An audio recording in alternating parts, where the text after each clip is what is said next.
Rose, alchemize a whole bunch of cool stuff. Shit, let's be Santa. Shit, let's be Santa. Boots. Great. Fuck. Come on. Sign. Fuck, who would even make these conch-suck boots anyway? Immigrants? Bimp. And the night before Christmas, and all through then house, not a creature. Jerome. Rose, combine hub and laptop. You make the hub top. That one was pretty obvious. Rose, combine bronzed vacuum and umbrella. Bronzed vacuum umbrella. So this is unity of purpose. So the purpose of these two things are being put together. And the purpose of these two things are being put together. You make the bronzed vacuum umbrella useless, but you're just getting warmed up. Rose, combine salamander and eldritch plush. Huggable soft salamander plush. So this one is unity of design. So it is adding the design of the salamander to the plush. You make a huggable soft salamander plush and award it to the Viceroy on account of good behavior. Rose, combine ink bottle and gushers. You make you make a box of bodacious black liquid sorrow gushers. Another Crocker nightmare rears its ugly head. The ink reverses the healing properties of the blue phlegm. These are almost certainly pure poison. Rose, combine hubtop and hairband. You make the hubtop band, a convenient hands-free computing device. Also, probably really useful if you have to ask something about their power level. Rose, combine magnetic W and a bottle of vodka. You make a bottle of magnetic vodka. In addition to having high alcohol content, the liquid inside appears to have magnetic properties. You guess this could be useful? Rose, combine wizard statue and ball of yarn. You make a ball of silken wizard beard yarn with magical properties. It has magical properties because it is made of a wizard. Maybe you can make something with magical properties that is more useful than this. Combine wizard statue and knitting needles. You make a pair of needle wands. They crackle with magic energies. It is time to make something cool to wear. Rose, combine knittings and velvet pillow and squiddle shirt. The velvet squiddle knit dress. You make a stylish velvet squiddle knit dress. Rose, combine needle wands and grimoire. Oh dear God. You make the thorns of Oglogoth. The needles seem to shiver with the dark desires of the Deep One. Any sane adventurer would cast these instruments of the occult into the furthest ring and forget they ever existed. Nice. Man, my ex cosplayed that outfit, with Rose as wearing that outfit. She did a really good job on it. Also, she recreated the Thorns of Oglogoth, which is... damn. Rose, aggrieve encroaching malefactors. Welcome to the party, motherfuckers. Jade, build. You take advantage of Dave's nap to make some architectural headway on his building. You're really proud of your floor plan. It is so cool. Speaking of naps, you've been asleep for some time yourself. You suppose you better wake up soon. But then your neighbor in the other tower is supposed to be waking up soon too, and it sure would be a shame if you weren't around to greet him. Dave, wake up and jam. And by jam, you mean alchemize, of course. Whoa, your house is huge suddenly. Anyway, let's get this party started. Dave, combine sunglasses and iPhone. You make a pair of eye shades. This one was really obvious, because future Dave had a pair, but he took them with him when he prototyped himself. But now you have a pair too, so that's cool. Dave, combine timetables and computer. You make the turn top. Convenient computing on the go, sort of like you have with your eye shades, but with all the important files and apps on there, not to mention Spurb. Plus, maybe it has some weird time powers? You really have no idea. You'll mess with it later. Dave, combine Puppet Tux and Smuppet. You upgrade the Puppet Tux future Dave made. You probably made it by combining one of your bro's badass marionette suits with your shirt and scaling it up to fit. That's how you would have made it anyway. You add a Smuppet to the mix to make a softer, more stylish red plush Puppet Tux. It's like walking around in snuggly pajamas. Action pajamas. Dave, combine Broken Khaled Scratch and Ruby Contraband. You combine a couple more items you got from future Dave's loot stash and the broken form of Khaled Scratch and some ruby contraband, whatever the hell that is.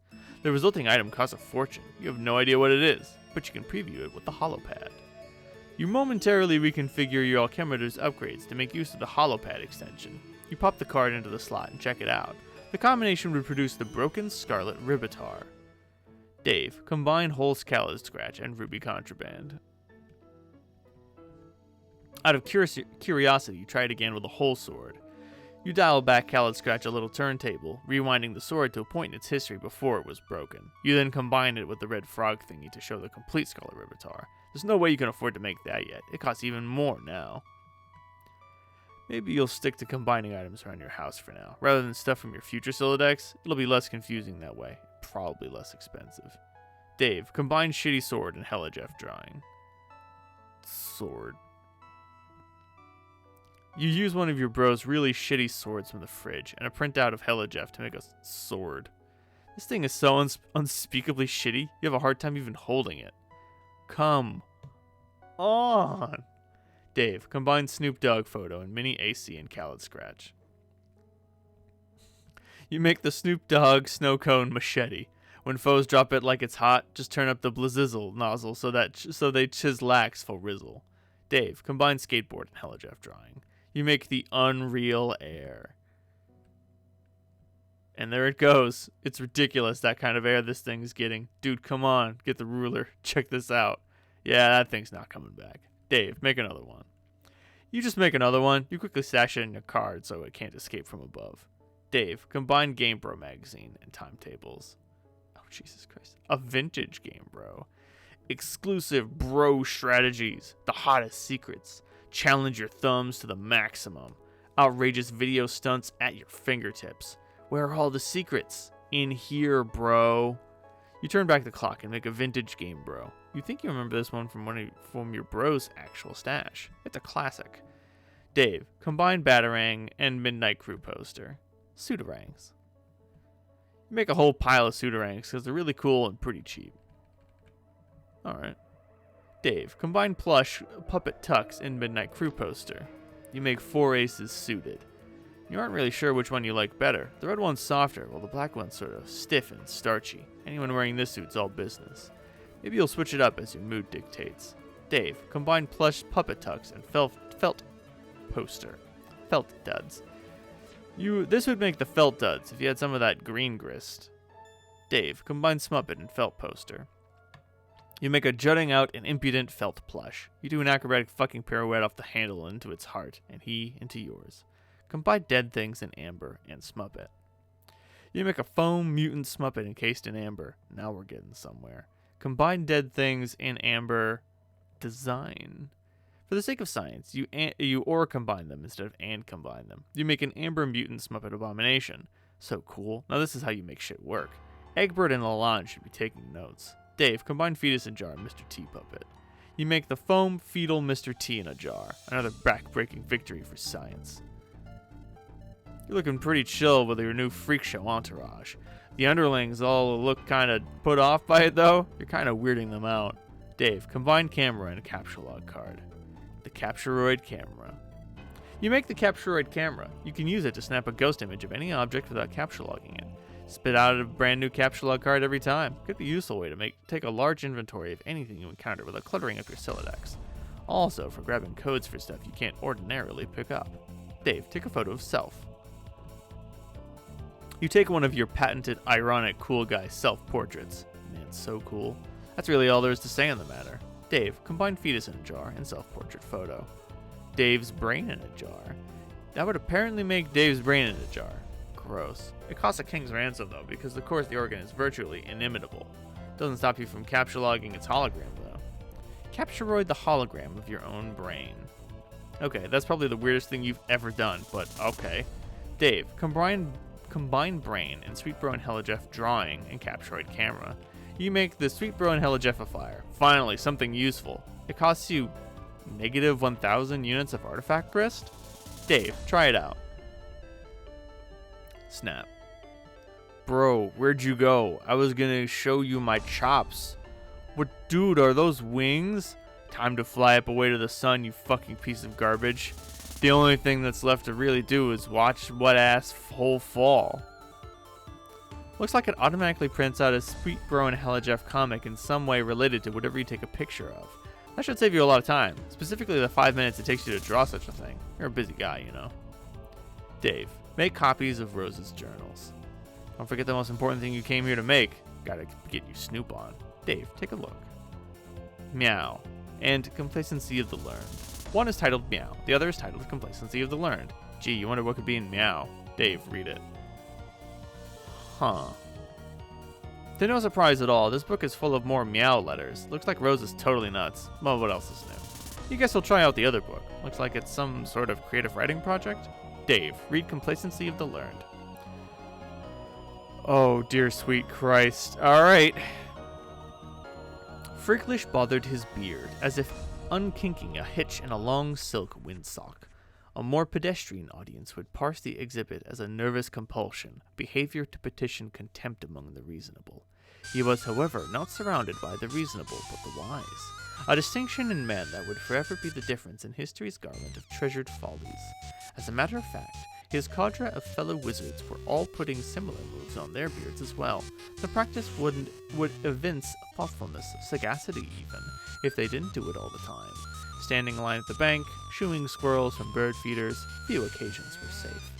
Zazarpan inspected the clue, a single piece of evidence cradled in his curious old man palms. It was a human bone, not striking in the told alone, so much as that told by the thousands like it festooning the marshy soil of the mass grave. The grisly expanse bore the texture of a decadent dessert, like one of Smarnie's formidable custard trifles, wobbled out on wheels for the holidays, to the dismay of a small nation. "You're certain of this?" asked Fricklish. Despite what he was doing with his beard, he was in fact immersed in meaningful contemplation. "I am afraid I am becoming more so with each terrible tick groused by that gaudy timepiece slung around your neck. In case it wasn't clear, Fricklish wore a clock Zazarpan didn't care for. It was magic, you see. The massacre of Sears Ganelf was not as written. What has you convinced it was the hand of our disciples in this blackness?" Executus chimed in. I, a fat face stammered, eyes darting with the guilt of a thief in the throes of unraveling alibi. "I can summon a more pressing line of inquiry." No, Smarnie, nobody was in the mood for a sticky bunt loaf just now. Zazarpan's ears felt insubstantial to any line of inquiry, pastry-oriented or otherwise. His abstruse contour carved a pondering shape in the fog, carpeting centuries dead. His 11 contemporaries too embraced the muted consternation of their great predicant scholar. Few wizards kept sharper adumbratives or read them with such lucidity.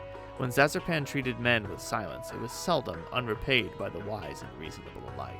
It was harrowing to entertain. Zazarpan the Learned's storied complacency of wizards was marked for grander descendants, disciples handpicked, vetted by Ockheit the Bonafide, and tested by Gastrel the Munificent.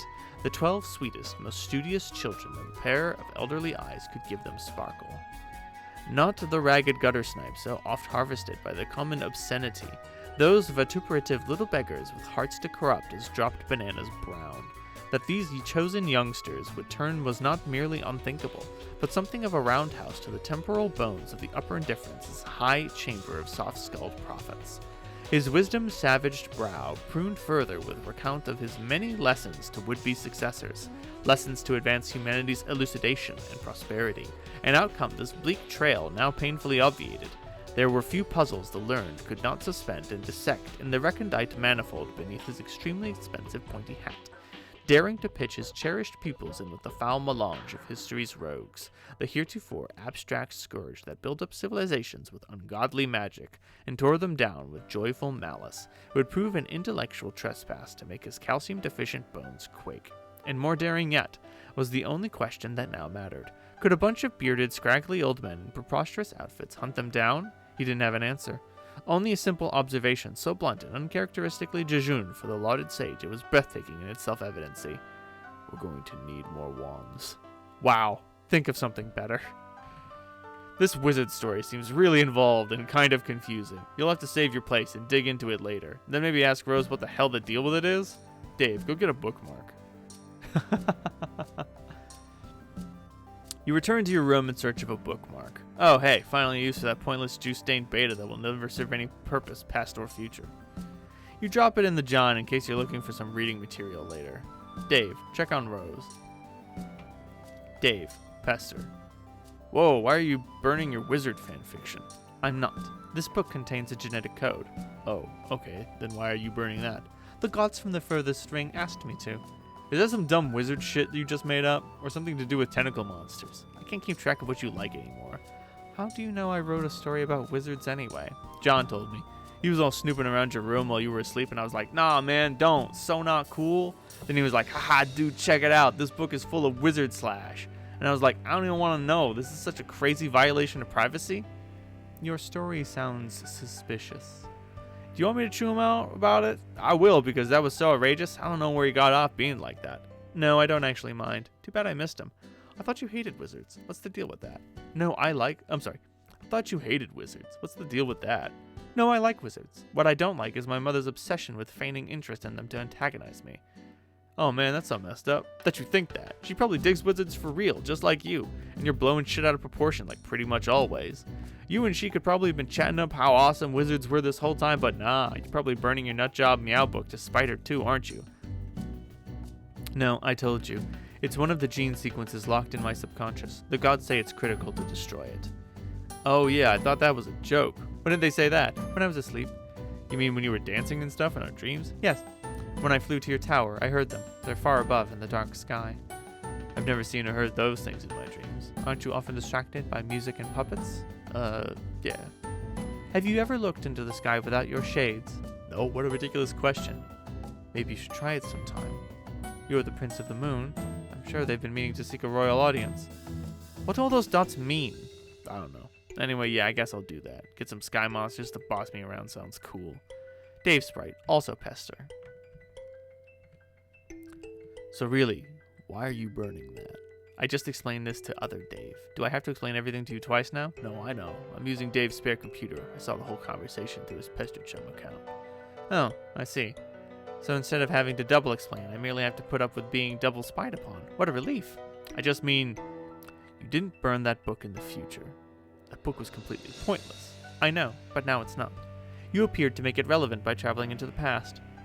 So does that mean the sleeping thing worked? You remember the future? I remember some things. Okay, cool. So why is the cat code so terrible? I don't know, but the gods are pretty emphatic about it. Well, okay. I guess it's done, but why are you so sure they're right? Have you ever known them to be wrong? I guess not. They sort of freak me out. I mean, listening to gross space mutants all day isn't my idea of an awesome time. Especially the ones that sing, oh god. Is that why you always keep the music turned up? No, I flip out the ill jams because they kick ass, obviously. I guess we'll chalk up a riddle up in the solved column. Yeah, case fucking closed. Are you talking to future me? Yes. Okay, I'm out of the loop again. Between you taking orders from Dream Beast and birdwing me being with like future secrets, I'm doing some sort of spectacular fucking jackknife off the loop and getting a wink and a nod from Barack Obama. I'm coming upstairs. Okay. Oh no. Oh no. Dave. Chill with Dave Sprite. So it was pretty funny how I made a copy of Rose's evil book right before she burned it, and now she doesn't know about it. I know, it's crazy what kind of foresight this guy has. I'm telling you, coincidences like that are unreal. They don't even happen most of the time. Best thing about how I did that is how it in no way will ever come back to bite us in the ass, ever. Dude, our shit is safe. So safe. Gonna sleep pretty fucking sound tonight with that big fucking payload of safety you just got dropped on us. Gonna be all hugging my pillow and shit, grinning like a goddamn bear full of honey. Safer than some Flintstones vitamins in a bottle. Keep twisting, Junior. All you get is clicks. Asshole thinks it's candy. Doesn't even know he just stepped on a security rake and got a face full of fucking safety. Yeah. Anyway, I'm gonna go down there and burn that book. Alright. Oh. Dave, go back in time and stop the thief. It looks like you already tried that. Whoever took those books is a pretty cold-blooded dude. You figure you'll cool it on the time travel for a while.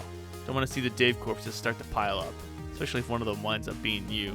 Dave, throw your corpse out the window. You ditch the body before Jade sees it. That'd probably freak her the fuck out. John, press a button on the control panel. You push one of the nearby buttons, it activates the upper right monitor. The view is locked on to a particular location on Earth at a particular date and time. Whoever was in the lab appears to have recently calibrated the device. John, examine monitor. The monitor displays a town on the west coast of the United States. It appears to be your old neighborhood, but there's a factory there you don't recognize. The date's December 1st, 1995, a few months before you were born. John, zoom in. An old woman is escorted by her son on a lovely day. A target has been locked over the gentleman's mother. A meteor overhead looms unnoticed. They witness the destruction of the facility, collateral damage to a corporation owned by a renowned billionaire explorer. A mystery begins. John, Crockard! John, press the blue button. You create a paradox ghost imprint of the woman you recognize to be your grandmother. The ghost sludge is sucked into a glass tube. John, switch 4. You switch to the monitor displaying a view of the remote island in the Pacific on December 3rd, 1995. John, zoom in. A renowned billionaire explorer approaches on his yacht. An old factory lost 2 days prior, but a new shipmate gained. Together they settle the island and plunder its secrets. The meteor overhead streaks unnoticed, headed towards an unseasonably warm city in the central United States. John, press the blue button. You create a paradox ghost imprint of the man you spotted in the woods with your book. The ghost sludge is collected. Switch 3. You switch to view an unseasonably warm city in the central United States on December 4th, 1995. John, zoom in. An outrageously awesome dude stands before a crater where his favorite record shop stood 1 day prior. He is prepared for the occasion with a small pair of outrageously awesome shades. A meteor overhead races unnoticed, headed to a lake near a laboratory on the east side of the United States. No aquatic life would survive. John, press the blue button. You create a paradox ghost imprint of the outrageously awesome dude. The sludge is allocated into another pair of tubes. You switch again to the view of your neighborhood on April 13th, 1996. It is the day of your birth. There is more real estate you do not recognize near the recently devastated baked goods facility. It's a shopping mall you've never even seen before. Prankster's Gambit. A professional lady and new mother has traveled from the opposite coast at the behest of a famous and wealthy scientist to study one of the numerous recent celestial anomalies while he's on an expedition. She notices a meteor overhead on collision course with a quaint family joke shop. A distinguished gentleman notices the lady and comes outside to greet her, oblivious to the threat above.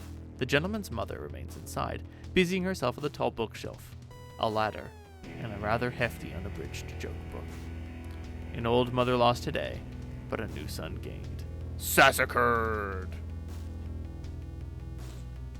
The gentleman discovers a clue. A powerful nose detects perfume. The lady has fled. The mystery deepens. But the monitor has not lost track of the lady. John, press the blue button. You create a paradox ghost imprint of the professional lady. The sludge fills the final tube. Once all the tubes are filled, an automated sequence begins to execute. 4 young paradox clones are created. John, there's one more button to push. Ectobiology sure does involve a lot of button pushing. At least it does when you're a junior ectobiologist. You let your loyal assistant, Dr. Meowgon, take this one over. 1 pair of tubes empties the sludge into the chamber below. The other pair does as well. Another sequence is activated. John, scale the echelon. You storm up your echelon to claim the coveted, if difficult to pronounce wrong, Ectobiola babysitter. Your ladder is absolutely hemorrhaging the boondollars, just what your pork hollow's fat ass needs. You surpass 1 million boondollars and trade them all in for a single whopping boonbuck. This is, of course, going directly into the college fund for these youngsters. Sure is heavy. Into the hollow it goes.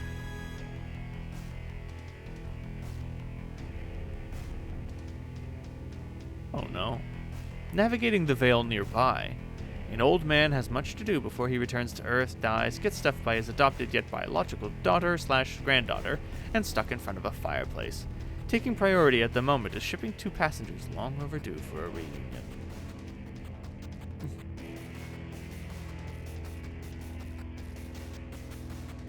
Fetch modus. Wallet. Return scarf. Aww. Carcinogeneticist, Troll John. See, this is a case in point. What point? The point I was just making about the ultimate riddle, you blithering fuckulent shithole. Okay, that's your cue to laugh at me some more, I guess, because you seem to really get off whenever I flame you. Humans are deranged. Oh man, I must be getting close to the conversation where you troll me harder. This is pretty exciting. I can't wait to see what you've got up your sleeve. You see what I mean? Fuck you about that. Anyway, you're making a point about the ultimate riddle? Yes, I was, and now I'm losing my train of thought, dipshit. Nope, we never talked about it yet. Oh, hell, that's right. Damn it, I guess this is gonna be confusing. Oh, you're just starting to figure that out now, huh? See, I kind of painted myself into a corner. I started trolling you at the end, just before the rift, and then jumped back a little. And now I guess I've become railroaded into working backwards here. Unless I want to do some other, this dumb sort of schizophrenic hopping around like the others. Oh my god, I know you've already told me like a million times. I have? I can't wait for all these amazing conversations to take place. It's gonna be like that human vacation with the giant red chimney asshole up in here. You know, the one where a bunch of moany nooksuckers sing at the little pine tree, I think. Man, I've got to say, I'm a little disappointed by this masterful trolling you were bragging about. I was bragging? Why would I bother with that sort of pedantic human horseshit? Maybe you should consider that I was bragging to get your hopes up in the future, only to let you down, and thus troll you masterfully in that respect. Maybe, but that's pretty weak. Your brittle human calcium-based skull is what is weak, and if you and I were in the proximity of a blunt instrument, I wouldn't have much trouble proving it. Whatever. So what was the case in point you were making anyway? I'm scrolling back and noticed you were in the Veil. Whoa, I am? Yeah, dum-dum, you're tumbling around on a big fucking meteor. You just created younger versions of yourselves and your guardians. Probably by mucking around with that thing like a doofus. Wait, these are baby versions of us? You're so clueless. What'd you think you were doing there anyway? Well, I saw footage of my Nana and some other people who I'm pretty sure were Jade's grandpa and Rose's mom and stuff from a long time ago. And then there are all these little guys scurrying around, so they're like cloned copies of us. No, they are literally you and your guardians. Paradox clones. Huh? What do you mean they are literally us? Do they go back in time? Yeah, obviously. Great guess, brain hero.